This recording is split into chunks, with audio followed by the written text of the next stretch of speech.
बेटा electrostatic 2, electrostatic 2। इलेक्ट्रोस्टैट 2 में क्या है? इलेक्ट्रोस्टैट 2 में सबसे पहले आता है बेटा अपना गॉस लॉ वगैरह पढ़ना है, जिसके लिए हमें सबसे पहली चीज पता होनी चाहिए। पहली हेडिंग डालिए एरिया वेक्टर। क्या पढ़ना है हमें? Area vector. ये एरिया वेक्टर क्या होता है ये हमें पता होना चाहिए, ठीक है। So area vector is defined as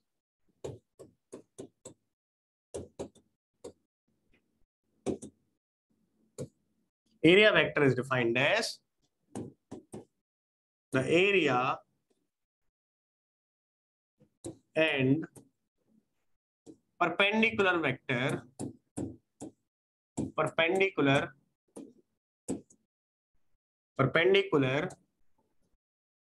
unit vector to the area associated with vector associated with the area, associated with the area। बेटा associated with the area means अगर कोई भी एरिया है, ओपन सरफेस का एरिया हम लोग अलग से लिखते हैं एरिया वेक्टर, तो दो पार्ट में पढ़ेंगे, एक ओपन सरफेस पढ़ेंगे और एक कैसा पढ़ेंगे? Close surface. एक कैसा पढ़ेंगे? Closed surface. क्लोज्ड सरफेस के लिए अलग से पढ़ेंगे एरिया, राइट? Closed surface. तो ओपन सरफेस के लिए हमें कैसे पढ़ना है जरा देखिएगा। ओपन सरफेस है कैसे बेटा? कोई भी एक प्लेन है, कोई भी एक प्लेन लैमिना है, कोई भी एक प्लेन लैमिना है जिसमें हमारा एरिया है ऐसे, ये एरिया है, ठीक है। ये साइड ए है और एक ये साइड बी है, और हम इसमें एसोसिएट कर देते हैं एक्स एक्सेस और यहाँ पे एसोसिएट कर देते हैं वाई एक्सेस। बात समझ में आ रही बेटा? यहाँ पे एसोसिएट कर देते हैं एक्स एक्सेस और वहां पे वाई एक्सेस। तो एरिया की अगर हम बात करें, एरिया की बात करें, ये ए है ये बी है, तो देखो बेटा ए इंटू बी तो आ गया एरिया इसका। अब हमें वेक्टर लिखना है, तो वेक्टर कैसे लिखेंगे? जो भी अपना वेक्टर होगा यूनिट वेक्टर लेंगे हम किसके? इस एरिया के परपेंडिकुलर। तो ये एरिया किसमें है? ये जो एरिया है, ये एक्स वाई प्लेन में है। किस प्लेन में है बेटा? एक्स वाई प्लेन में। तो जो इसके परपेंडिकुलर वेक्टर आएगा ये किधर आएगा? परपेंडिकुलर वेक्टर आएगा वाई जेड में आएगा या फिर माइनस जेड में आएगा। तो हम किधर की तरफ लें?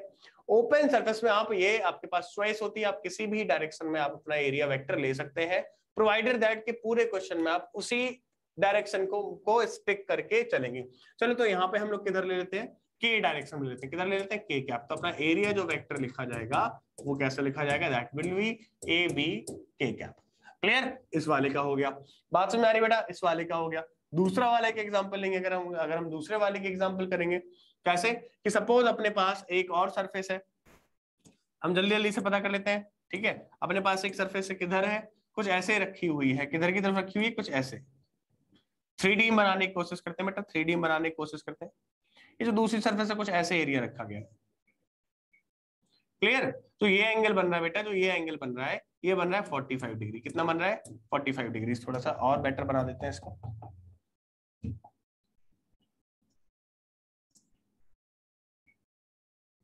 ये ऐसे, ये है बेटा साइड ए, ये साइड है बी। तो जो एरिया वेक्टर बनेगा वो इससे 90 डिग्री बनेगा, इस सरफेस से 90 डिग्री बनेगा, सरफेस से 90 डिग्री बनेगा, सरफेस से 90 डिग्री बनेगा और ऐसे कुछ बनेगा। बात समझ में आ रही बेटा? तो एरिया तो अगेन इसमें भी कितना आ गया? ए बी आ गया। एरिया अगेन कितना आ गया? ए बी आ गया। अच्छा, इसका एंगल जो होगा, इसका एंगल होगा एक्स एक्सिस से और वाई एक्सिस से, वो कितना बनेगा? ये भी 45 बनेगा। वो कितना बनेगा? 45, क्योंकि एक्स एक्सिस इधर होगा, सॉरी नॉट वाई से, जेड एक्सिस से, और जेड इधर होगा, ऐसे ऐसे जेड होगा, ऐसे जेड होगा बेटा, ये इधर जेड की तरफ है। तो ये एंगल भी कितना बनेगा? 45। चलो तो एरिया वेक्टर हम कैसे लिखेंगे? इसका एरिया जो वेक्टर होगा वो हम लिखेंगे area vector is equal to A B. ये डायरेक्शन का अगर इधर की तरफ है, बाहर की तरफ है, ये 45 डिग्री पे, तो इसका इधर की तरफ कंपोनेंट होगा कौन सा? cos 45। ये किधर है बेटा? इसका कंपोनेंट ऐसे से इधर की तरफ क्या मींस एक्स की तरफ चला गया, ये ऐसा 45 पे इधर एक्स की तरफ, और दूसरा किधर आएगा? बाहर की तरफ आएगा, वो जेड की तरफ आएगा। ठीक है बेटा? तो हमने क्या लिया? ये cos 45 I cap and A B sine 45, A B sine 45 plus का K cap, that would be A B I cap plus sine 45 बेटा कितना आ जाता है? √2 आ जाता है, 1/√2 दोनों आ जाएगा, तो ए बी बाई √2 कॉमन आ जाएगा, आई कैप प्लस जे कैप, ऐसा अपना एरिया वेक्टर आ जाएगा। बात समझ आ रही बेटा? ये ओपन सरफेस के लिए, ये ओपन सरफेस के लिए। ये दो एग्जांपल किसके लिए है? ओपन सरफेस के लिए। अब हम क्लोज सरफेस की बात करते हैं। अगर क्लोज सरफेस है पूरी, क्लोज सरफेस में हमेशा हम जो वेक्टर ले लेंगे एरिया वेक्टर का, वो किधर लेंगे, वो हम लेंगे outward of the surface. Close surface है, ठीक है, क्लोज सरफेस में बाहर की तरफ जाता हुआ, बाहर की तरफ जाता हुआ कैसा लेंगे, पॉजिटिव ले लेंगे बेटा एरिया। जैसे कि ये सरफेस हो गई, इससे हम लोग अगर एरिया वेक्टर की बात करें, ये एक बेटा सर्कुलर सरफेस है, इसमें अगर हम एरिया वेक्टर की बात करें तो इसमें एरिया वेक्टर बनेगा इधर। अगर ये छोटा सा पॉइंट हम लोग जो छोटा सा एलिमेंट लेते हैं यहाँ पे, अगर हम यहाँ पे छोटा सा एलिमेंट लेते हैं, ये डीए का, कितने का ले लेते हैं बेटा, डीए का एलिमेंट लेते हैं। अगर हम यहाँ पे डीए का एलिमेंट लेते हैं, ये डीए का एलिमेंट लेते हैं, तो यहाँ से जो एरिया वेक्टर है ये डीए का एरिया वेक्टर बनेगा। बात समझ में आ रही बेटा, normal to the surface but outward होना चाहिए, बट आउटवर्ड। इस वाले सरफेस का कितना बनेगा, ये हमने छोटी सरफेस ली, इस वाले का इधर बन जाएगा, ये भी हमने डी अगर लिया तो इसका एरिया वेक्टर ऐसा बनेगा, ये होगा बेटा area vector. Area vector clear. तो हम एक रूल ही लिख लेते हैं, क्या लिख लेते हैं, एक रूल लिख लेते हैं। सबसे पहले हम लोग नोट में लिख लेंगे, क्या लिख लेंगे नोट में, नोट में पहला क्या लिखेंगे, for open surface area vector is perpendicular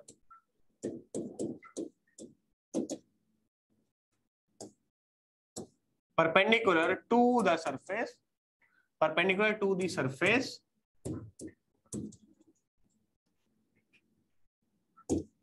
perpendicular to the surface, we can choose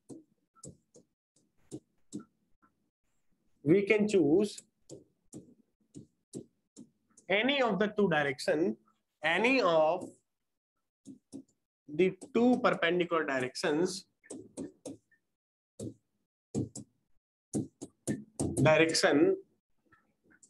of area vector and stick to that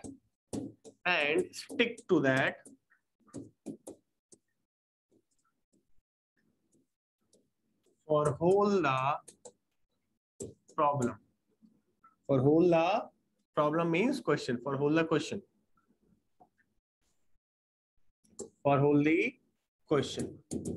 ठीक है बेटा, दूसरा किसके लिए लिखेंगे, मतलब दूसरा लिखेंगे किस चीज के लिए, दूसरा लिखेंगे हम लोग क्लोज सरफेस के लिए। For close surface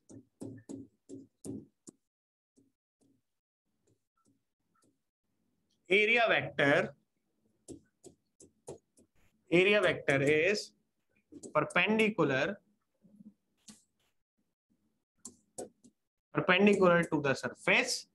perpendicular to the surface, and it is outward of the surface, outward of the closed surface,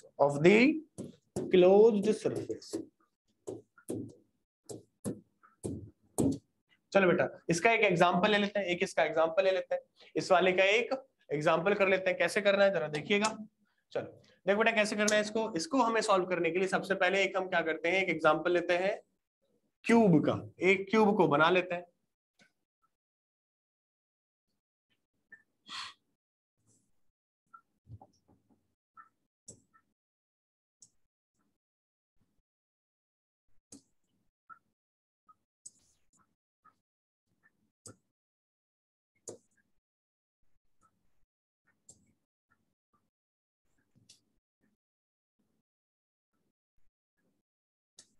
एक क्यूब को बना लेते हैं, यहाँ पे हम क्यूब को बना लेते हैं।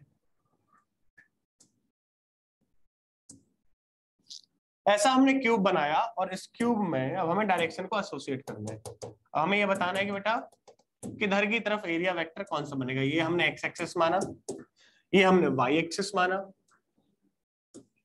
और ये हमने माना बेटा जेड एक्सिस। ये है अपना कौन सा, जेड एक्सिस। क्लियर। ये अपने पास तीन एक्सिस है, यहाँ पे ये अपने पास तीन एक्सिस है, ठीक है। ऊपर वाली दिख नहीं रही है, मैं नीचे थोड़ा बना देता हूँ। ये अपनी वाई एक्सिस है, क्लियर। और हम क्या करते हैं अब इसको हम लोग मार्क कर देते हैं किससे, चलो मान लेते हैं ये नंबर 1 है, व्हाट इज दिस,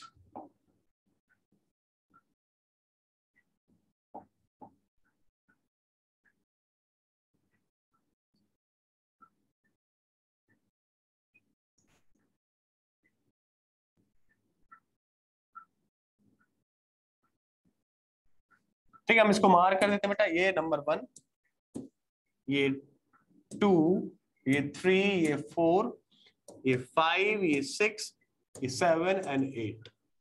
चलिए बेटा, और ये जो क्यूब है ये क्यूबॉइड मान लेते हैं, चलो क्यूब ही क्यों माने, हम कोई मान सकते हैं। ये साइड x वाला डिस्टेंस है a, y वाला ये डिस्टेंस है b, और ये z वाला डिस्टेंस है c। ये इसकी डायमेंशंस दी गई है बेटा। इसकी डायमेंशंस के हिसाब से हमें क्या करना है, हमें चेक करना है area, area of side, area vector of side 1 2 of face 1 2 3 4। क्या लिखेंगे, 1 2 3 4, 1 2 3 4 फेस का एरिया वेक्टर नीचे की तरफ आएगा, बाहर की तरफ मींस किधर आएगा बेटा, ये y डायरेक्शन है तो -j में आएगा, और कितना आएगा ए बी, क्या है बेटा a इंटू सी, इसका एरिया लिखना है a into C into -j cap, that is equal to -ac j cap. इसी तरीके से एरिया ऑफ, हमें कौन सी सरफेस का लिखना है, 1265, इसका हम लोग कैसे लिखेंगे, देखो बेटा 1265 का क्या आ जाएगा, BC, और किधर आएगा माइनस आई कैप की तरफ, किधर आएगा माइनस के आई कैप की तरफ। ऐसे ही हमें किसका लिखना है, हमें लिखना है 5 6 7 8 का लिखना है, 5 6 7 8 का लिखना है, किसका लिखना है 5 6 7 8 का लिखना है। अगर हम इसको 5 6 7 8 का लिखेंगे तो किधर आएगा, जरा देखिएगा बेटा, 5 6 7 8 का किधर आएगा, आप लोग बताइएगा। 5 6 7 8 का आएगा 5 6 7 8, ये रहा, इसकी कितनी डिस्टेंस है जरा देखिए, ये साइड है 1, ये साइड है 1 और ये है C, तो ये साइड है A और ये साइड है C, तो क्या आ गया AC, और एरिया वेक्टर ऊपर की तरफ बने, किधर बनेगा ऊपर की तरफ, मींस जे कैप की डायरेक्शन में। अब कौन सा देखना है, अब हमें देखना है इधर, ये देखना 3 4 8 7, एरिया वेक्टर ऑफ 3 4 8 7, 3 4 8 7, देखिएगा बेटा 3 4 8 7 यहाँ पे है, 3 4 8 7, 3 4 8 7, तो कितना है ये साइड, ये साइड है C, ये साइड है B, तो एरिया आ गया इसका BC, और डायरेक्शन आ गई प्लस का आई कैप, प्लस का बाहर की तरफ, किधर, यहां से इधर की तरफ, इस वाले सरफेस की, लेफ्ट वाले सरफेस की इधर की तरफ आई थी। बात समझ आ रही बेटा, बिल्कुल, ये चारों करके अब हमें आया बाहर वाली सरफेस, कौन सा 2 3 7 6, 2 3 7 6, एरिया वेक्टर ऑफ 2 3 7 6, इसका कितना है, इसका आ जाएगा, ये डिस्टेंस है A, ये डिस्टेंस है B, तो आ जाएगा बेटा AB, और डायरेक्शन किधर है, बाहर की तरफ आएगी, बाहर की तरफ कौन सा, K कैप, क्या हुआ, हेलो हेलो, तो ये क्या आ जाएगा 8, ये आ जाएगा 2 3 7 6, 2 3 7 6, ये बाहर की तरफ है, ठीक है, तो इसका एरिया वेक्टर किधर, बाहर की तरफ आएगा, अंदर वाली सरफेस का अंदर की तरफ चला जाएगा, अंदर वाली सरफेस का पीछे की तरफ जाएगा, इस वाली सरफेस का बाहर की तरफ आ गया, तो अंदर वाली सरफेस कौन सी है, अंदर वाली सरफेस कौन सी है 1 4 8 5, तो area vector of 1 4 8 5, area vector of 1 4 8 5 कितना हो जाएगा, जरा एरिया वेक्टर 1 4 8 5 देखिएगा बेटा, ये भी हो जाएगा ए बी माइनस का K cap, A B minus का के कैप, ये हो जाएगा ए बी माइनस का के कैप। तो इस तरीके से हम सारे के सारे एरिया वेक्टर को लिखना सीख जाएंगे, इस तरीके से एरिया वेक्टर लिखेंगे। और क्या लिखेंगे नेक्स्ट, अब हम लिखेंगे नेक्स्ट इलेक्ट्रिक फ्लक्स, क्या हेडिंग डालेंगे बेटा, इलेक्ट्रिक फ्लक्स, क्या हेडिंग डालेंगे, इलेक्ट्रिक फ्लक्स,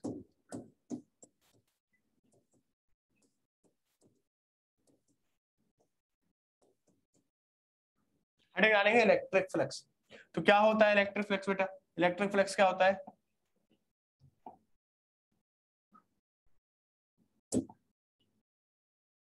इलेक्ट्रिक फ्लक्स क्या होता है, it is defined as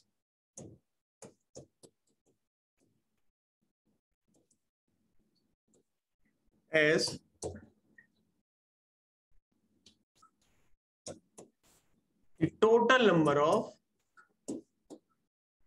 of electric field lines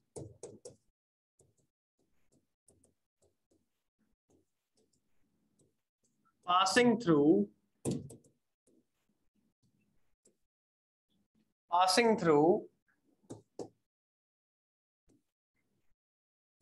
and given area, passing through a given area perpendicularly, कैसा बेटा, परपेंडिकुलरली, इसको हम लोग बोलते हैं इलेक्ट्रिक फ्लक्स, इसको हम लोग क्या बोलते हैं, इलेक्ट्रिक फ्लक्स। तो क्या होता है इलेक्ट्रिक फ्लक्स? इलेक्ट्रिक फ्लक्स होता है कोई भी सरफेस है उससे कितनी इलेक्ट्रिक फील्ड लाइंस पास हो रही हैं परपेंडिकुलर डायरेक्शन में, उसको हम लोग बोलते हैं electric flux. Are you getting it guys? Okay, चलिए देखिए, तो सपोज कोई भी एक अपने पास सरफेस है, कोई भी एक सरफेस है, ऐसे कोई भी एक सरफेस है, ठीक है बेटा। ये हमने 3D में बनाने की कोशिश की है। जो टिल्टेड है एक्स ग्राउंड से, ये हमने ग्राउंड बनाया, ग्राउंड से टिल्टेड है किसी डायरेक्शन थीटा पे, यहां से इलेक्ट्रिक फील्ड पास हो रही है। इलेक्ट्रिक फील्ड को हम डिफरेंट कलर से दिखा देते हैं। ये इलेक्ट्रिक फील्ड है, ये इलेक्ट्रिक फील्ड से पास हो रही है, आप लोगों को दिख रही होगी, ये इलेक्ट्रिक फील्ड से पास हो रही है, ठीक है। ये इलेक्ट्रिक फील्ड है ई, ये यूनिफॉर्म इलेक्ट्रिक फील्ड है। ये कैसी है बेटा? यूनिफॉर्म इलेक्ट्रिक फील्ड है। ये जो डायमेंशंस हैं इसकी, जो डायमेंशंस है इसकी, ये है ए और ये है बी, ये टिल्टेड है यहाँ पे थीटा पे, यहाँ पे थीटा पे। तो हम क्या करते हैं बेटा, इसको अगर हम देखें, इस थीटा को यहाँ पे ना लेके हम थीटा दूसरा अज्यूम करते हैं। थीटा क्या कर लेते हैं? दूसरा अज्यूम कर लेंगे, ये थीटा पे मान लेते हैं, ठीक है। कौन सा थीटा अज्यूम करना है वो मैं बताऊंगा अभी। यहाँ पे बेटा ये क्या होगा, इसका अगर हमें एरिया वेक्टर लिखना है, तो एरिया वेक्टर हमने माना इधर सरफेस से परपेंडिकुलर, तो एरिया वेक्टर कितना आ जाएगा जरा देखिएगा। जो एरिया वेक्टर आएगा वो आएगा ए बी इधर की तरफ आ जाएगा, राइट। ये एन कैप कुछ ऐसे, ठीक है। ये एरिया का वेक्टर है। अगर ये थीटा है तो ये एंगल बताइएगा बेटा क्या बनेगा। मान लेते हैं ये एंगल बन गया अल्फा। ये क्या एंगल बन गया? अल्फा। ये एंगल बन गया, मान लेते हैं अल्फा।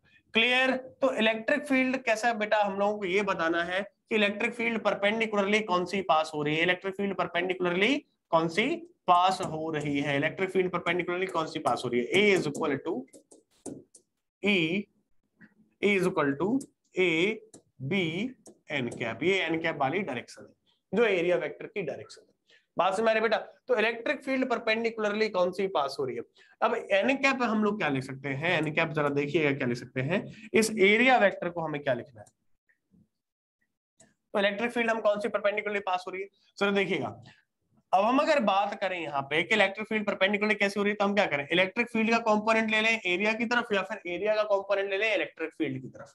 तो एरिया का कंपोनेंट लेना हमें आसान है, क्योंकि ये एरिया इधर है, तो ये वाला कंपोनेंट हो जाएगा ए कॉस थीटा। ए कॉस थीटा, तो ये परपेंडिकुलर सेम डायरेक्शन में आ गए दोनों, एरिया वेक्टर और ई, राइट। तो ये कौन सा एरिया बताएगा बेसिकली? ए कॉस थीटा। ए कॉस थीटा क्या है जरा देखिएगा। ये बेटा साइड है, ये साइड है इसकी बी।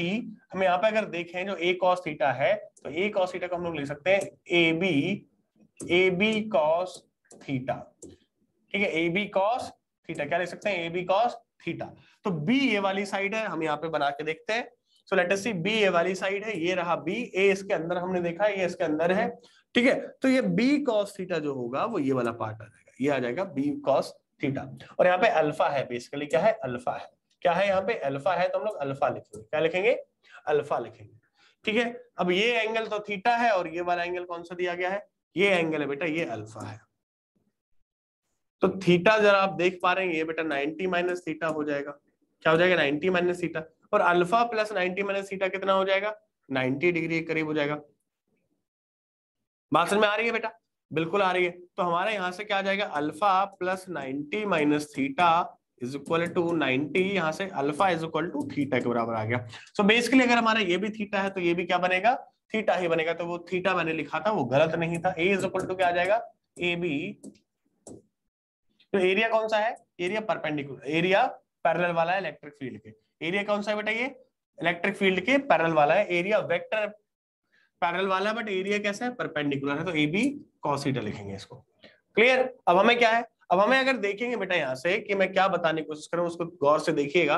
क्या देखना है कि जो बी कॉस थीटा उस पर हम लोग नजर मारते हैं। बी कॉस थीटा उस पर नजर मारेंगे, तो ये रहा बी, ये रहा बी, ये रहा थीटा। तो बी कॉस थीटा पे नजर मारेंगे हम लोग, ठीक है। अल्फा की वैल्यू थीटा के बराबर आई है, जरा देखिएगा।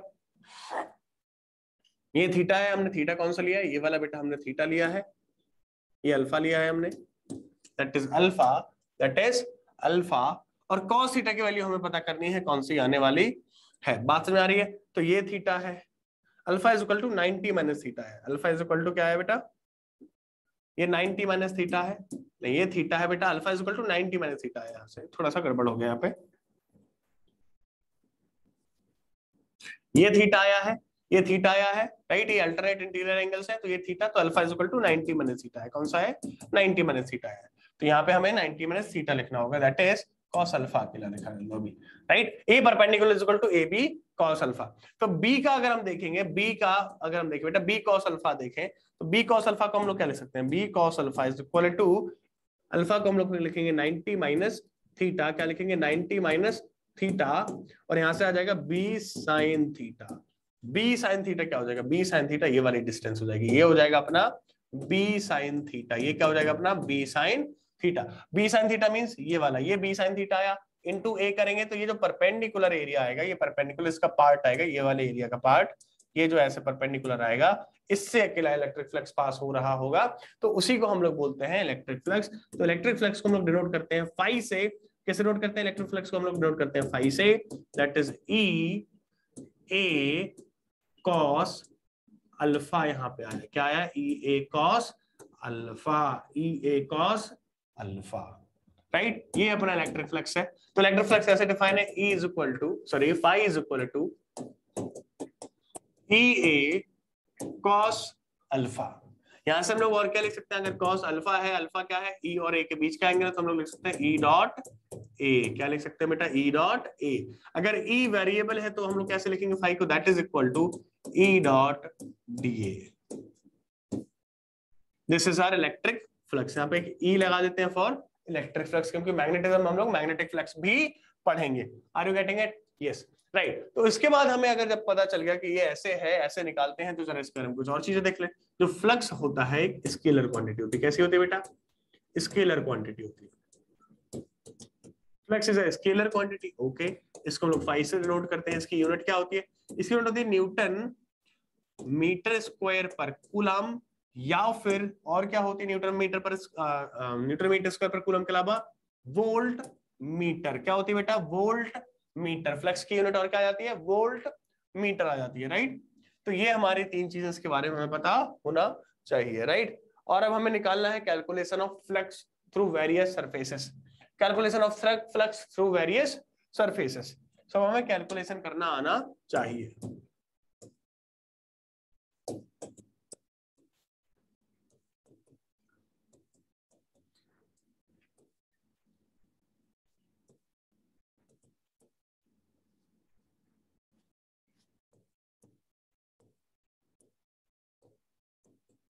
चलो, तो क्या दिया गया? पहला, सबसे पहले हमें दिया गया बेटा E is equal to E naught I cap दिया गया है, और पूछा गया है कि एरिया रखा हुआ है कुछ ऐसे।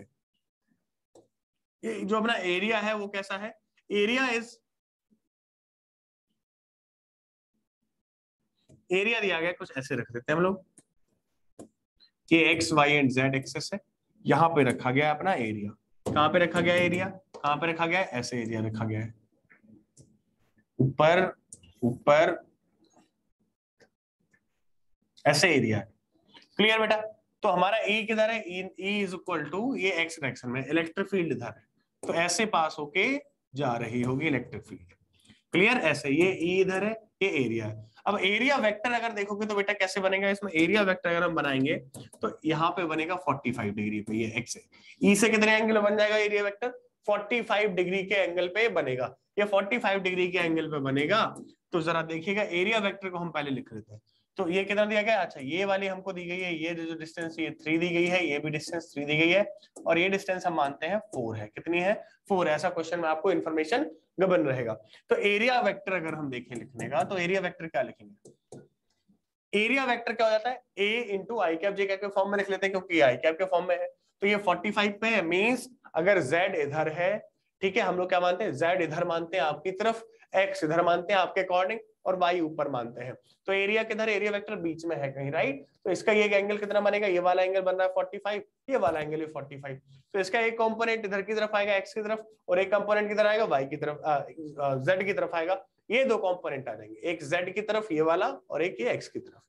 तो x की तरफ वाला कौन सा आ जाएगा? cos 45, दैट इज एरिया का क्या आ जाएगा? अच्छा, टोटल एरिया कितना है? टोटल एरिया कितना है? ये लेंथ मल्टीप्लाइड बाई 4। ये लेंथ कितनी है? ये लेंथ आ जाएगी बेटा, देखिएगा 3√2 आ जाएगी, मल्टीप्लाइड बाई 4, तो ये आ गया 12√2 cos 45 I cap plus 12√2 sin 45 j cap. This is our area vector. A की वैल्यू कितनी आ गई जरा देखिएगा, ए की वैल्यू आ गई 12 आई कैप प्लस 12 जे कैप, 12 आई कैप प्लस 12 जे कैप। ई की वैल्यू क्या गिवन है, ई की वैल्यू गिवन है बेटा ई नॉट आई कैप, और अपने फॉर्मूले से ये दोनों देखो कांस्टेंट है, ये कांस्टेंट वैल्यू है, ई नॉट यहाँ पे कांस्टेंट गिवन है, तो फ्लक्स अपना कितना आ जाएगा, that is E dot D ए के हिसाब से, इंटीग्रेशन के हिसाब से ए कांस्टेंट है, ई कांस्टेंट है, दैट इज ई इनटू ए, और ए की वैल्यू ई डॉट ए, और ई डॉट ए की वैल्यू कितनी आ जाएगी जरा देखिएगा, यहाँ पे ये आ जाएगी 12 ई नॉट, क्या आ जाएगी 12 ई नॉट। ये अपना आंसर आ जाएगा इस क्वेश्चन का, राइट, ये अपना आंसर आ जाएगा इस क्वेश्चन का। दूसरा क्वेश्चन करेंगे, ये ओपन सरफेस से है, ठीक है। दूसरा क्वेश्चन करेंगे, कैसे करेंगे दूसरा क्वेश्चन, अगर हम कर्व्ड सरफेस से देखते हैं, कैसे कर्व्ड सरफेस से, तो देखेंगे ये ओपन कर्व्ड सरफेस है, सेमी सर्कुलर सरफेस है, राइट। ये सेमी सर्कुलर सिलेंडर, जैसे एक सिलेंडर होता है पूरा, आधा सिलेंडर ऐसे पूरा का पूरा, अगर ये आधा सिलेंडर होता है, इसको हमने आधा काट दिया, इसको हमने क्या किया आधा काटा तो ऐसा बना, राइट। तो सिलेंडर की हाइट है वो मान लेते हैं हम लोग कितनी है, सिलेंडर की हाइट है वो मान लेते हैं हम लोग एल है, और जो रेडियस है बेस की वो कितनी है आर है। इलेक्ट्रिक फील्ड है किधर की तरफ, इसकी जो इलेक्ट्रिक फील्ड है ये है एक्स डायरेक्शन में, किधर की तरफ, ये एक्स डायरेक्शन में, ऐसे पास हो रहे इलेक्ट्रिक फील्ड से। तो जरा बताएं बेटा इससे कितना पास होगा, ये हमारा सेमी सर्कुलर सरफेस है,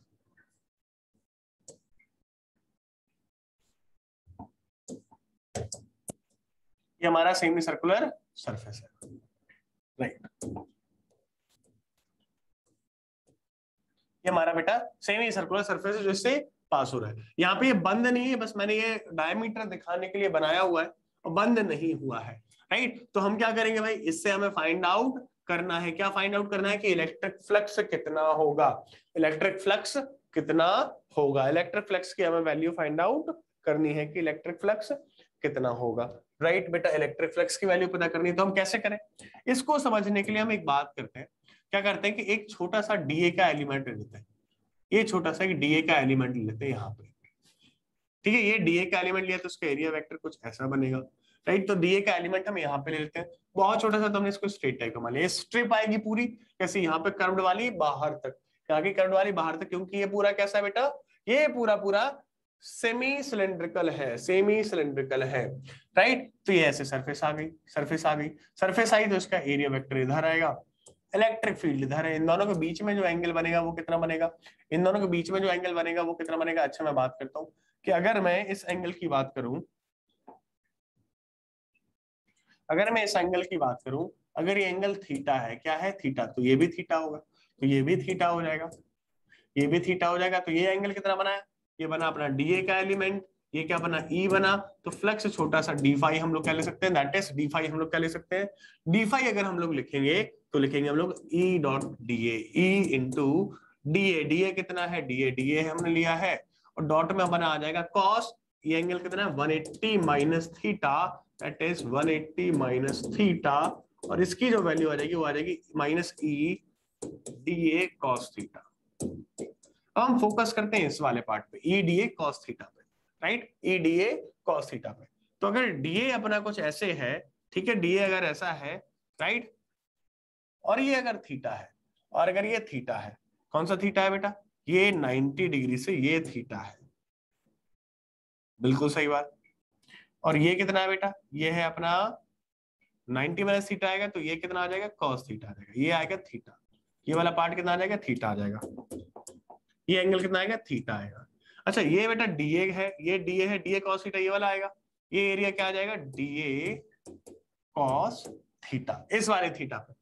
जब दूसरा थीटा कट करेंगे यहाँ पे, दूसरे थीटा पे, तो डीए क्या आया, इसका परपेंडिकुलर वाला पार्ट आया, बेसिकली किधर आया, ये परपेंडिकुलर वाला। सेम यहाँ पे कट करेंगे तो क्या आ जाएगा, यहाँ पे भी बेटा दूसरा वाला देखिएगा, यहाँ से जस्ट नीचे वाला काटा तो ऐसा ये ए है, डीए कॉस थीटा, अगेन इसका ये वाला पार्ट आ जाएगा, ये वाला पार्ट आ जाएगा। इसको मैं दूसरे कलर से कर देता हूँ, इस वाले से, तो ये बेटा डीए आया इसका, इसका ये डीए आया। दूसरा वाला और कट करेंगे, दूसरा वाला और कट करेंगे, फिर से हम एक और डीए कट करेंगे, फिर से अगर हम एक और डीए कट करेंगे तो बेटा कौन सा आ जाएगा, तब भी ये हमने ऐसे कट किया, इसका कौन सा वाला पार्ट आएगा, इसका ये वाला पार्ट आ जाएगा,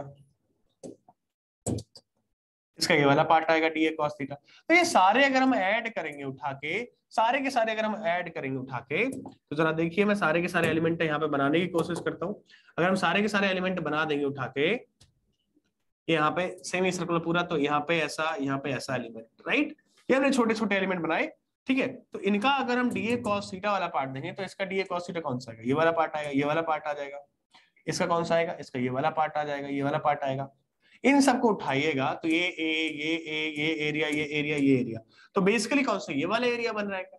टोटल ऐड करिएगा तो ये वाला एरिया बन जाएगा। ये कौन सा एरिया होगा, ये वाला एरिया होगा, जो ये इसकी स्ट्रिप बाहर की तरफ जो निकली हुआ है, जो रेक्टेंगल टाइप का दिख रहा होगा, ये वाला एरिया आ जाएगा इसका, राइट। तो कितना फ्लक्स होगा इससे पास हो रहा होगा, तो जो इससे फ्लक्स पास हो रहा होगा इधर की तरफ, वो हमने किधर माना है, ए उल्टी तरफ माना है। तो जो ई नेट पास हो रहा होगा, ई नेट होगा, सॉरी फाई नेट होगा, जो फ्लक्स टोटल फाई, तो जो फाई नेट की वैल्यू आ जाएगी, हो जाएगा ई इंटू जो इसकी लेंथ है कितनी है, 2r है ऊपर से लेके नीचे तक, मल्टीप्लाइड बाई l इसकी हाइट है, l इसकी हाइट है, l इसकी हाइट है। तो e multiplied by 2r into l, e multiplied by 2r into l, so 2re l, ये आ जाएगा टोटल फ्लक्स जो इससे पास होगा। कर्व सरफेस का ऐसे निकालेंगे।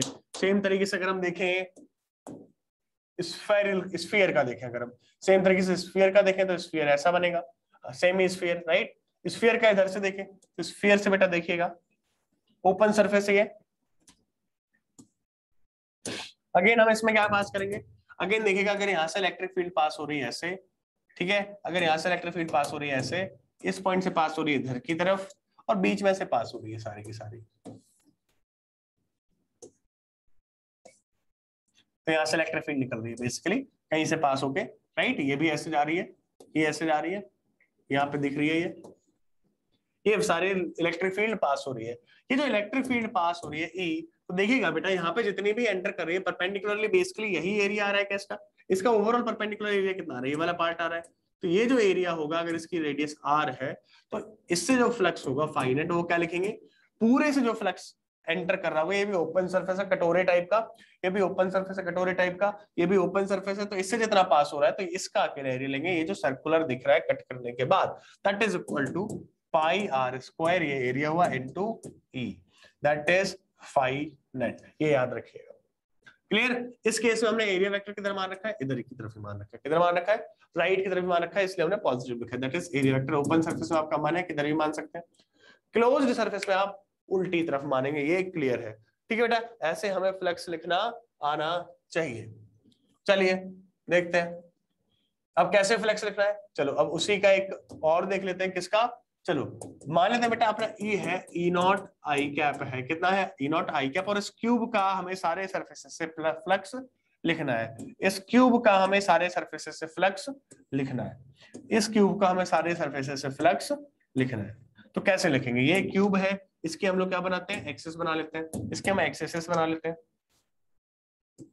ये एक्स एक्सेस, ये वाई एक्सेस, और ये जेड एक्सेस। इस क्यूब का हमें फ्लक्स लिखना है। सेम तरीके से ये ए एक्स वाली, और वाई पे है वो बी, और जेड पे सी, ये डिस्टेंस है उसके क्यूब की डायमेंशंस दे रखी है। ये क्यूब की डायमेंशंस है, अब हमें लिखना है इस इलेक्ट्रिक फील्ड की वजह से इस क्यूब के सरफेसेस पे फ्लक्स कितना है, कितना पास हो रहा है। हम सरफेसेस की नेमिंग कर देंगे, नेमिंग करेंगे बेटा, देखिए नेमिंग 1, यहाँ कलर नहीं दिख रहा है,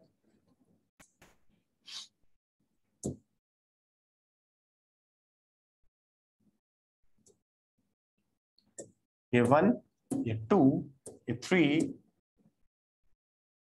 4, 5, 6, 7, 8, ये बेटा सरफेसेस है। हमें इलेक्ट्रिक फ्लक्स लिखना है पूरे क्यूब से कितना पास हो रहा है, पूरे क्यूब से इलेक्ट्रिक फ्लक्स कितना पास हो रहा है, जरा देखिएगा। इसका एरिया वेक्टर इधर, इसका एरिया वेक्टर इधर, इसका एरिया वेक्टर इधर, इसका इधर, नीचे वाली सरफेस का नीचे, ये जो बाहर वाली सरफेस का बाहर की तरफ, और अंदर वाली सरफेस उसका अंदर की तरफ। वो बना नहीं सकते अच्छे से, तो हमने ऐसे दिखा दिया, ठीक है। बनाएंगे तो ऐसे बनेगा बेटा कुछ, ठीक है, सेंटर से बाहर निकलता हुआ, इसका एरिया वेक्टर इधर बनेगा बाहर वाली सरफेस का, और अंदर वाली सरफेस का अंदर की तरफ बनेगा। क्लियर। तो सबसे पहले हमने देखना पड़ेगा इलेक्ट्रिक फील्ड किधर है, इलेक्ट्रिक फील्ड केवल आई डायरेक्शन में, इलेक्ट्रिक फील्ड केवल आई डायरेक्शन में,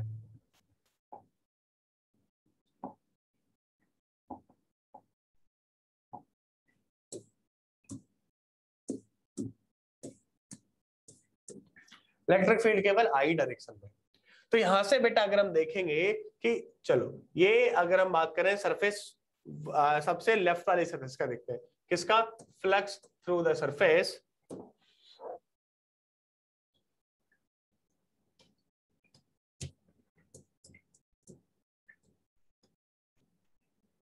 flux through the surface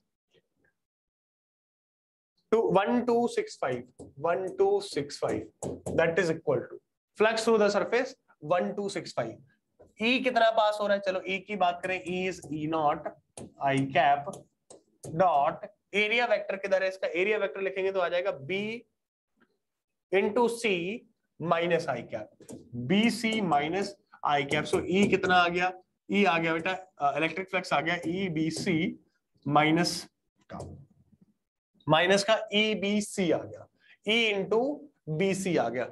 means ये कैसा है, ये एंटरिंग है, ये हम क्या बोल सकते हैं, बॉडी में एंटरिंग है। फाई इन कैसा है, नेगेटिव है, ई इंटू बी सी।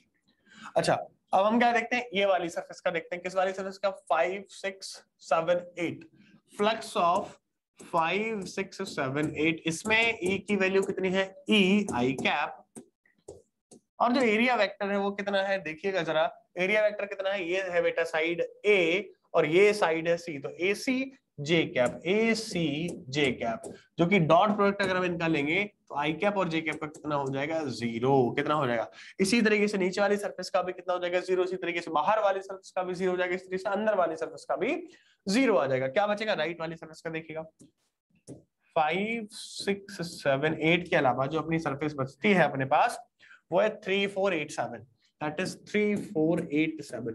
तो कौन सी सरफेस बचती है अपने पास 3 4 8 7। इसका फ्लक्स कितना आएगा ये हमें देखने की जरूरत है, इसका फ्लक्स कितना आएगा, चलिए देखिए बेटा, यहाँ पे भी इलेक्ट्रिक फील्ड तो सेम है, that is E not E I cap, not E I cap.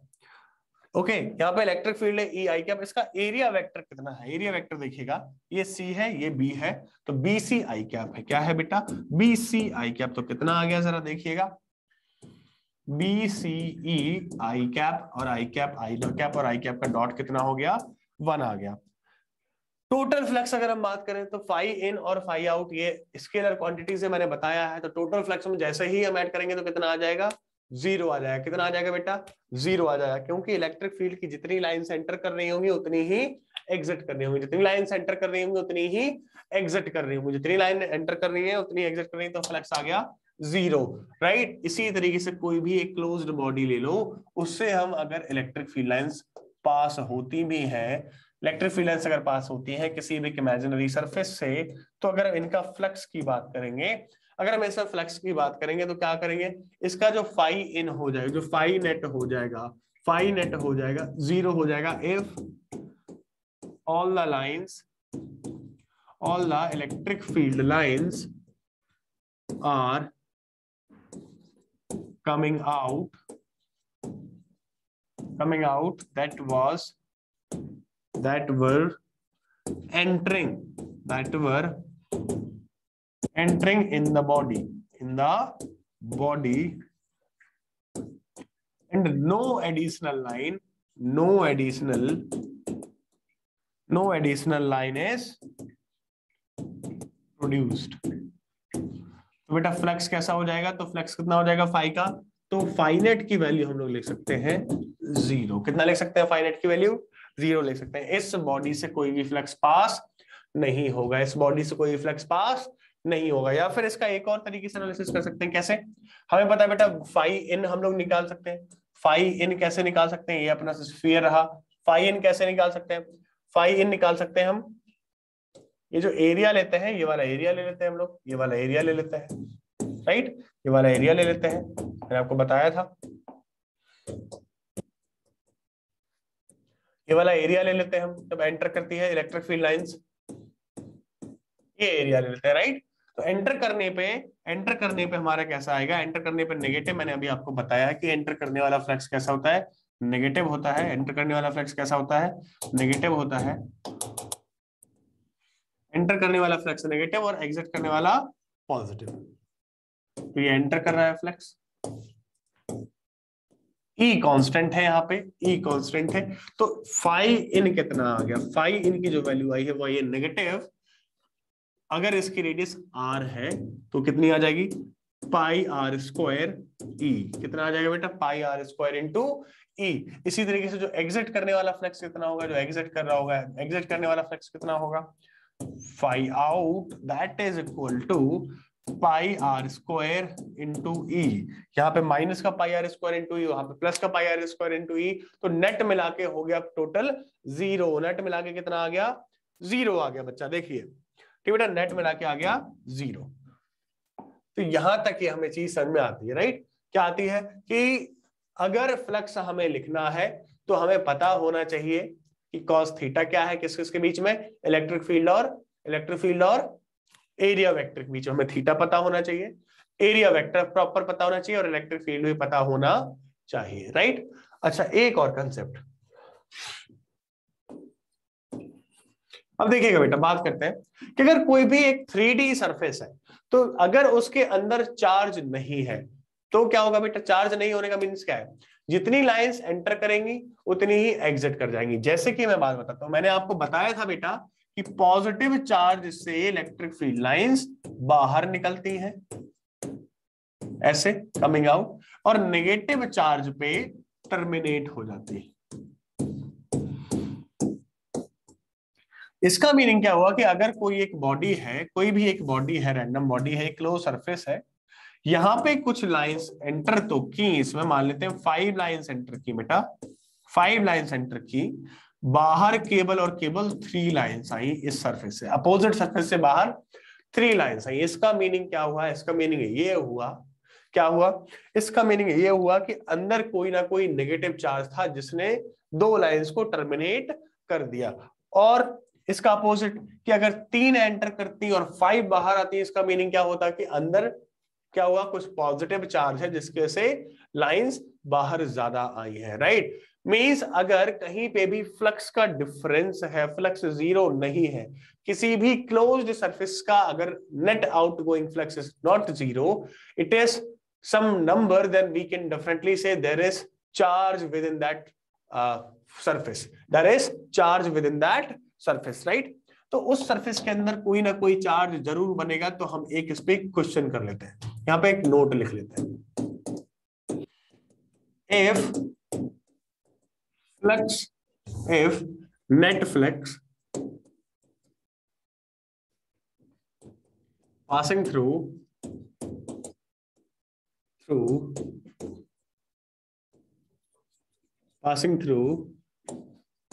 a closed surface, passing through a closed surface is not zero,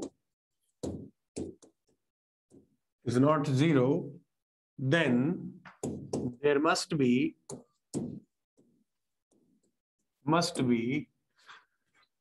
a charge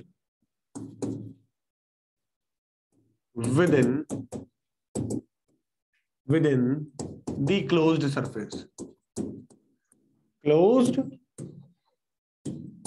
surface, then there must be the charge, then there must be charge within the closed surface। ये बेटा एक necessary condition है, एक necessary condition, ऐसा होगा ही होगा। Means अगर net flux 0 नहीं है तो इसका एक हम क्वेश्चन करते हैं, कैसे करेंगे। चलो, अपनी एक इलेक्ट्रिक फील्ड दी गई है E is equal to E0xi cap, और यहां पे पूछा गया है कि find out the total charge. अच्छा, इससे पहले हम लोग गॉस लॉ पढ़ेंगे, राइट। इससे पहले हम क्या पढ़ेंगे, गॉस लॉ पढ़ेंगे। क्या पढ़ेंगे बेटा, गॉस लॉ पढ़ेंगे। हेडिंग डालिएगा गॉस लॉ।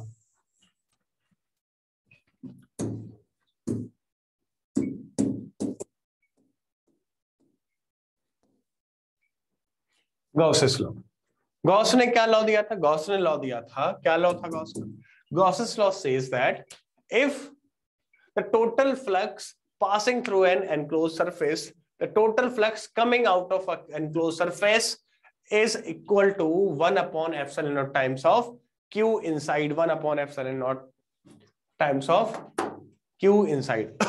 तो बेटा कोई भी एक क्लोज्ड सरफेस है, कोई भी क्लोज्ड सरफेस है, इमेजिनरी सरफेस हो सकती है, इसमें q1 चार्ज है, बहुत सारा चार्ज है, यहाँ पे q1 चार्ज है, ये q2 चार्ज है, यहाँ पे q3 चार्ज है, ठीक है, यहाँ पे कैसा भी चार्ज हो सकता है। तो इससे जो नेट फ्लक्स कमिंग आउट होगा, जो नेट फ्लक्स कमिंग आउट होगा, जो फाई होगा इसका, तो फाई कितना होगा, phi should be equal to Q net sigma Q I sigma Q divided by epsilon naught. ऐसा फ्लक्स होगा इस एनक्लोज सरफेस के अबाउट, इस एनक्लोज सरफेस से कमिंग आउट वाला। ऐसा किसने बोला था? ऐसा बोला था बेटा किसने? गॉस ने बोला था। किसने बोला था? गॉस ने बोला था। इनका स्टेटमेंट भी हम लोग लिख लेते हैं, इनका स्टेटमेंट लिख लेते हैं। क्या लिख लेते हैं? Total charge, the total flux coming out of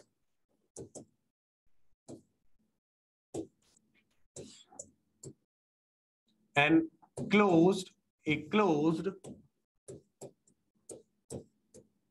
imaginary, और क्लोज्ड सरफेस लिख लो बेटा, ये इमेजिनरी हो सकती है या फिर रियल भी हो सकती है। Closed surface is total flux coming out of a closed surface is 1 upon epsilon naught times 1 upon epsilon times of total charge enclosed within the surface, within the closed surface।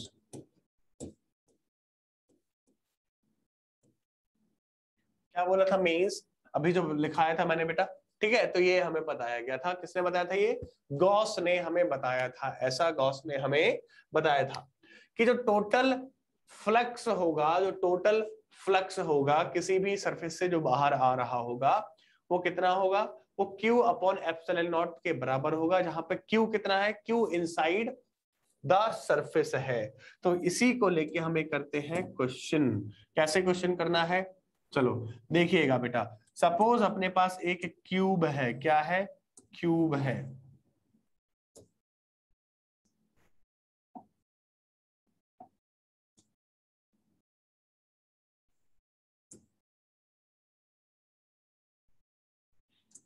Cube के centre पे, cube के centre पे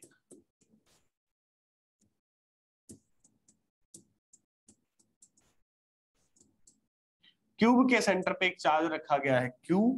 cube के centre पे एक charge रखा गया है क्यू। बताइए what is the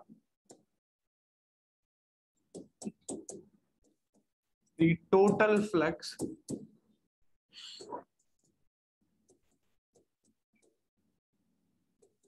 passing through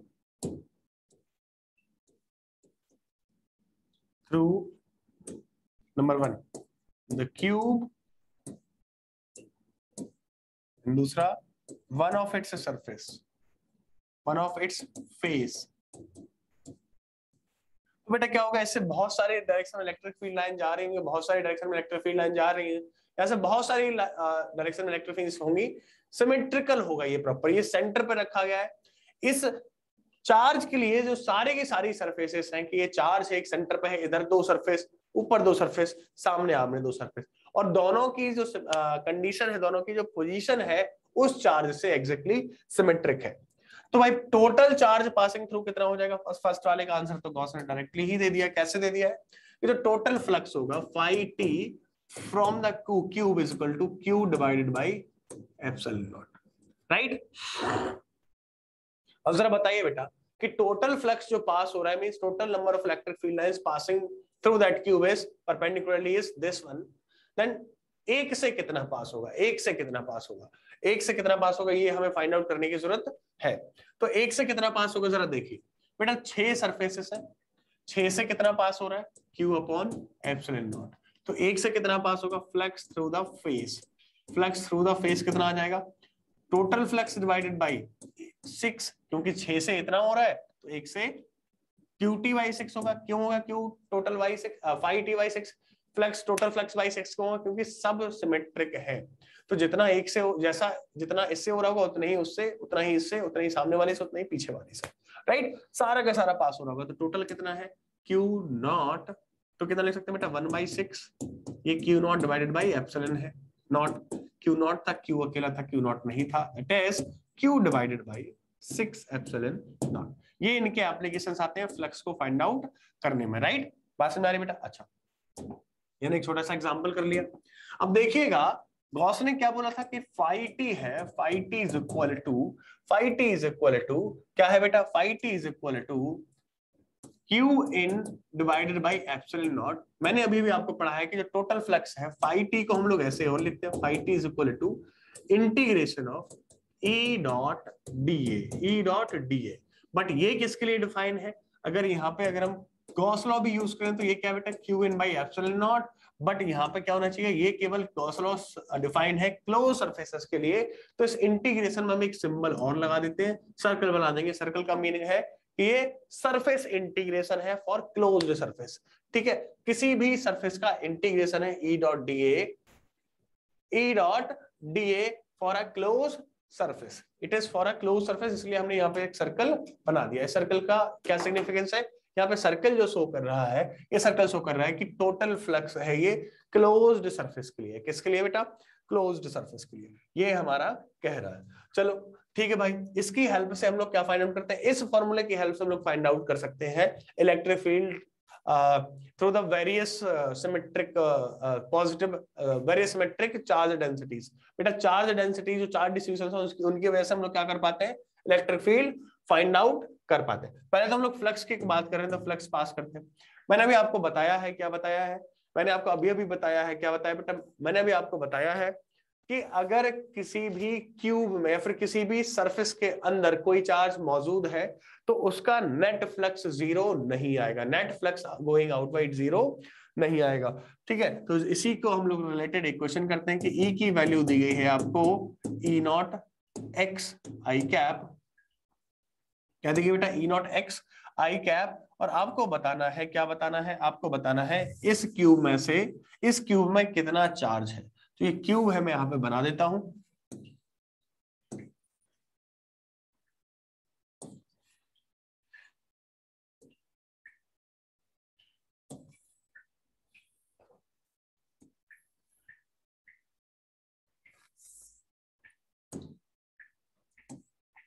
cube में यहां पे बना देता हूं।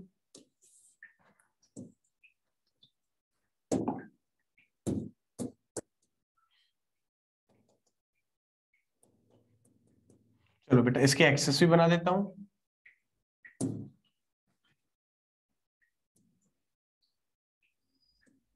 ये z एक्सेस, ये y एक्सेस,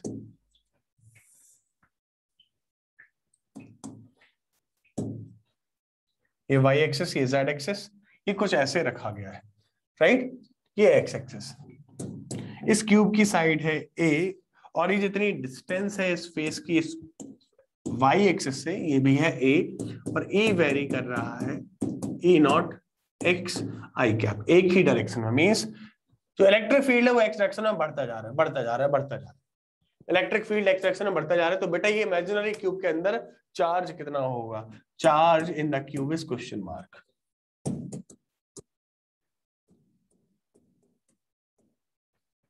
ये हमें फाइंड आउट करना है, ये हमें फाइंड आउट करना है। तो इस क्वेश्चन को हम, इस कंसेप्ट का कैसा यूज करें, हमें गॉस लॉ का कैसे यूज करें इस क्वेश्चन को फाइंड आउट करने में, जरा देखिएगा बेटा, ठीक है, हम लोग देखेंगे कैसे करना है हमें फाइंड आउट। तो चलो देखेंगे, यहाँ पे हमें दिया गया है काफी सारी चीजें यहाँ पे हमें दी गई हैं। चलो पहले तो हम क्या करते हैं, पहले हम इसको रफ कर देते हैं और इस डायग्राम को थोड़ा छोटा बना देते हैं, सो दैट कि हमारे पास सॉल्व करने के लिए सरफेस, सॉल्व करने के लिए स्पेस बचा रहे।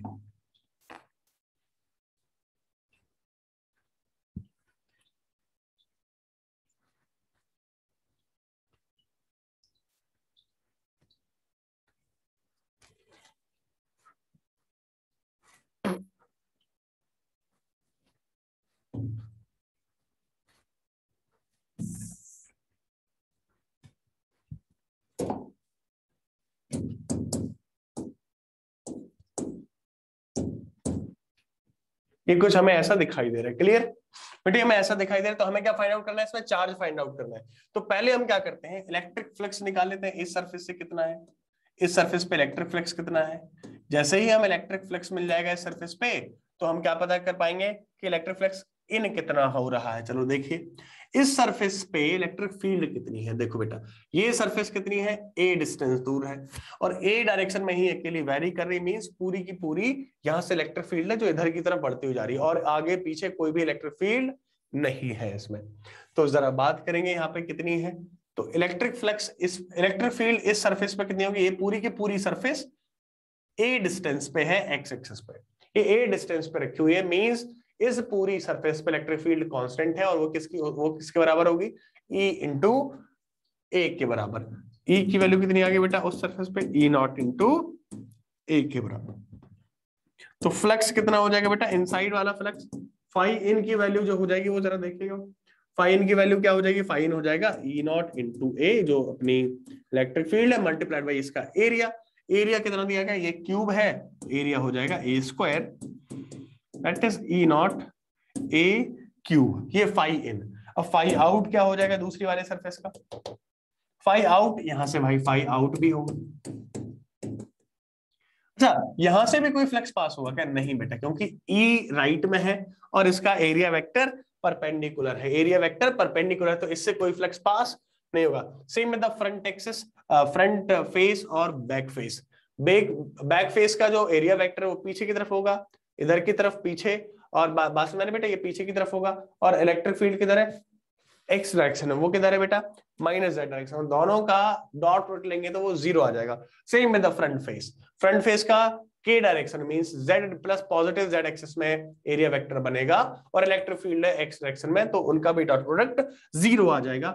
फाई आउट कितना आएगा जरा देखिएगा, फाई आउट कितना हुआ, यहाँ पे बेटा इलेक्ट्रिक फील्ड कितनी है, यहाँ पे जो इलेक्ट्रिक फील्ड है इस सरफेस पे इलेक्ट्रिक फील्ड है वो है 2a इंटू ई नॉट। क्यों, क्योंकि बेटा x की वैल्यू यहाँ पे कितनी होगी, यहाँ से ये तो a रहा और ये भी a रहा, तो 2a आ जाएगी, कितनी आ जाएगी, 2a आ जाएगी, 2a इंटू ई नॉट आ जानी चाहिए। तो हम लोग फाई आउट भी लिखेंगे, कैसे लिखेंगे जरा देखिएगा, फाई आउट कितना आ गया, फाई आउट आ गया ई कितना है 2a into E naught multiplied by area इसका भी है a square, that is 2a cube E naught. Phi net कितना आ गया, ठीक है बेटा। अच्छा, फाई इन को हम लोग कैसे लिखते हैं, फाई इन को हम लोग लिखते हैं नेगेटिव, फाई इन को हम लोग कैसे लिखते हैं नेगेटिव, क्यों, क्योंकि इसका एरिया वेक्टर अपोजिट डायरेक्शन में होता है, ये एरिया वेक्टर इसका ई से अपोजिट डायरेक्शन में होता है, इसका सेम डायरेक्शन में तो पॉजिटिव। फाई नेट कैसे लिखेंगे, phi net is equal to phi in plus phi out, phi in plus phi out करके हम लोग इसका लिखेंगे। बात समझ में आ रही है बेटा, फाई आउट का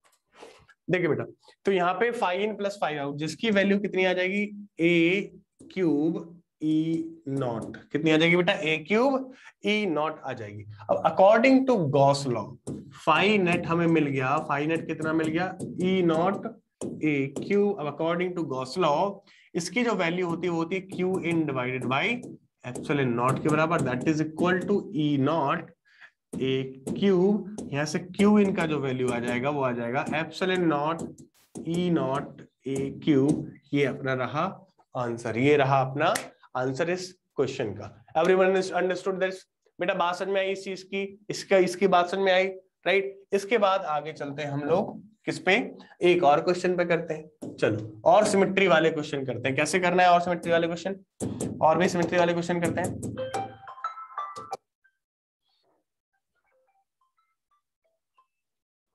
सिमेट्री वाले क्वेश्चन अभी हमें सॉल्व करने हैं, तो हम क्या करेंगे, मान लेते हैं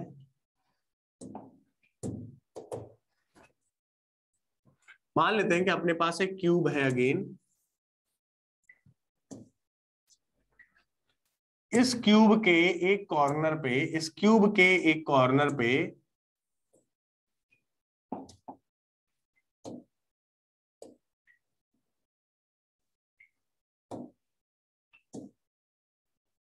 इस क्यूब के एक कॉर्नर पे क्या रखा हुआ है बेटा, चार्ज रखा हुआ है। देन हमें बताना है कि फ्लक्स थ्रू द क्यूब कितना होगा, फ्लक्स थ्रू द क्यूब कितना होगा, फ्लक्स क्यूब से कितना पास हो रहा होगा, ये हमें बताना है। ठीक है बेटा, देखते हैं कितना होगा, चेक करते हैं।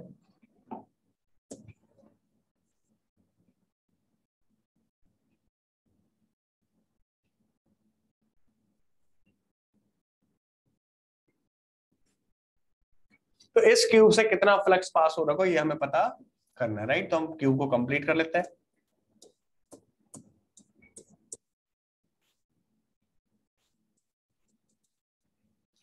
इस क्यूब से कितना फ्लक्स पास हो रहा होगा, कैसे करें बेटा। सबसे पहली चीज हमें पता है कि सिमेट्रिक सिचुएशन हमें बनानी पड़ती है क्यू से, क्योंकि इसकी चारों तरफ से टोटल जो आसपास फ्लक्स जाएगा एक सरफेस के अराउंड, सरफेस के अराउंड, वो कितना होगा, वो कितना होगा, Q by epsilon not. But ये ओपन सरफेस पे रखा हुआ है, कैसा है, कॉर्नर पे रखा है, तो कुछ फ्लक्स इधर भी जा रहा होगा, कुछ इलेक्ट्रिक फील्ड इधर भी होंगे, जिनकी वजह से हम लोग फ्लक्स कैलकुलेट नहीं कर पाएंगे। तो हम क्या करते हैं, सिमेट्रिक सिचुएशन बना लेते हैं इस क्यूब की।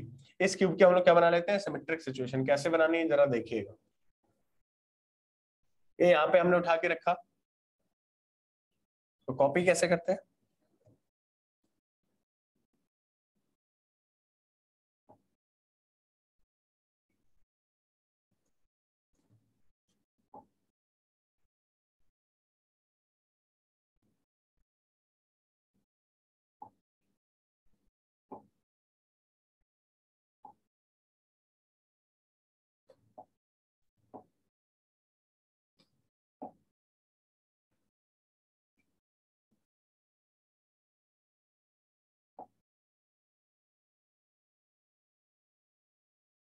चलो कोई बात नहीं, बना लेते हैं बेटा। कॉपी तो नहीं पता चल रहा है कैसे करना है, तो हम बना लेते हैं। तो क्या करना है, इसको हम लोग क्या करते हैं, इसको बना लेते हैं अच्छे से। मैं दूसरे दूसरे कलर से बनाता हूँ। एक हमने क्यूब लिया, इसके राइट में बना दिया ऐसे,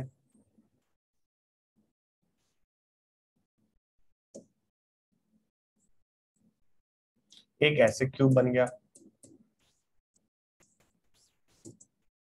फिर हमने क्या किया, इसको कवर करने के लिए दो इसके फ्रंट में बना दिए। कैसे फ्रंट में, इधर से ऐसे आया, इधर से ऐसे आया, और इधर से ऐसे आया सेम डायरेक्शन में। और ये हमने क्यूब एक और बना दिया यहाँ पे, इधर से ऐसे बना, इधर से ऐसे बना, इधर से ऐसे बना, फिर एक कवर हो गया,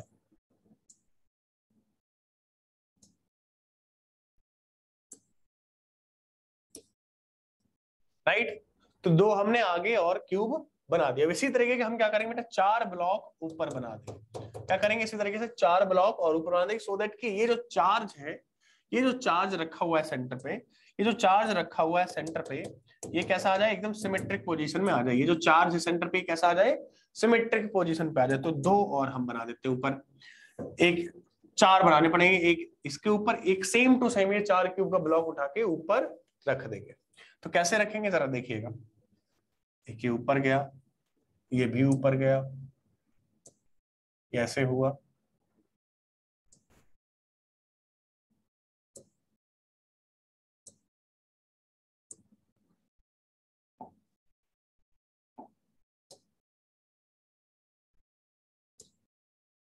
राइट। इसके बीच में बेटा ये सरफेस ऐसे, राइट, दिख रहा है। दो हमने इस तरफ रख दिए, सेम तरीके से दो इधर भी रख देंगे।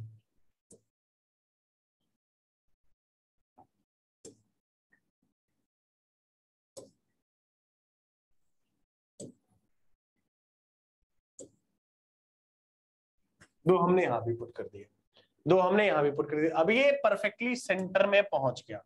अब टोटल कितने क्यूब हो गए हमने, हमारा प्रिमिटिव क्यूब ये वाला था, ये बाहर वाला जो हमारा एक था, राइट, जिसको हम लोग नेमिंग भी कर देते हैं, जिसको हम लोग नेमिंग कर देते हैं। क्या नेमिंग कर देते हैं, कौन सा क्यूब था अपना, 1 2 3 4 5 6 7 8। इस क्यूब से हमें फाइंड आउट करना था कि कितना फ्लक्स पास होगा। अब टोटल जो चार्ज रखा हुआ है यहाँ पे, इससे टोटल फ्लक्स कितना जा रहा होगा? Total flux Q by epsilon not 8, Q by epsilon not. कितने क्यूब्स से भाई, कितने क्यूब्स से?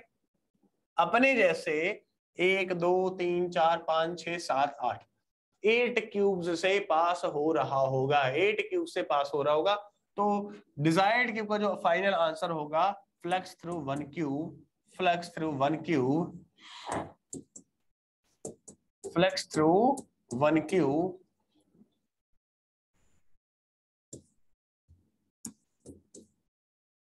फ्लक्स थ्रू 1 क्यूब कितना पास होगा? क्यू बाई 8 एप्सिलॉन नॉट, क्योंकि टोटल 8 से इतना पास हो रहा है, तो 1 से 1/8 of the total flux pass हो रहा होगा।